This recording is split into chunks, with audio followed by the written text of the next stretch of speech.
So also tonight, body cameras worn by police are paid for by your tax dollars. So should you have the right to view that footage? Well, tonight, the I-Team's Vanessa Murphy is taking a closer look at what appears to be inconsistencies by the Metro Police Department. Vanessa? Denise, this is an issue we've been following for more than a year now. The department is handling the body camera footage seemingly on a case-by-case basis, releasing footage showing officers doing what have been described as heroic actions. But for video showing the department in a different light, Metro seems to handle the footage differently. This body camera footage shows an officer-involved shooting which left a Metro K-9 dead in March. That day was also tough for this department. The suspect was shot by police and survived. Now he faces criminal charges. The department released the video shortly after the shooting. But when 8 News Now requested body camera video, which is believed to show former officer Richard Scavone beating a woman suspected of prostitution, the department has refused to release it. The reason, in a response to 8 News Now, an open criminal case.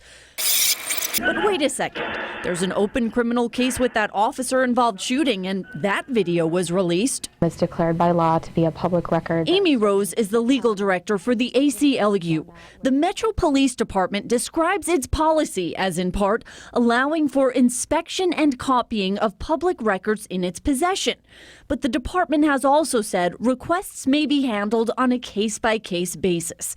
Is that fair? There's the public's fundamental right to access public records, to understand what's going on with the government, and then there's also, a concern of confidentiality. But the public's right to access records of the government is very strong, and it really takes a lot to overcome that presumption. One concern is privacy, but in the footage involving former officer Scavone, the woman identified as the victim told 8 News Now via Skype in February she wants the footage released.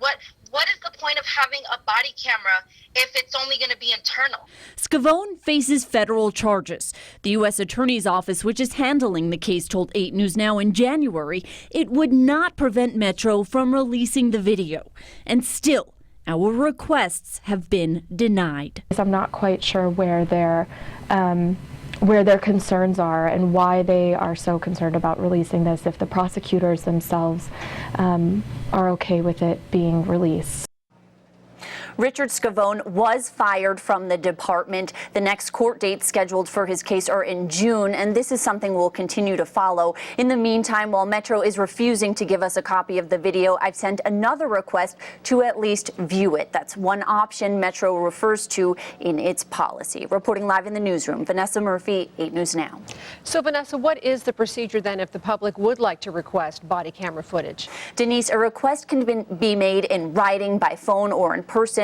We have a link to Metro's website at lasvegasnow.com under this story, which describes the process. And just a heads up, there could be a $48 an hour fee if the department has to redact confidential information from the footage. Back to you. Ooh, that could be hefty. All right, Vanessa, thanks.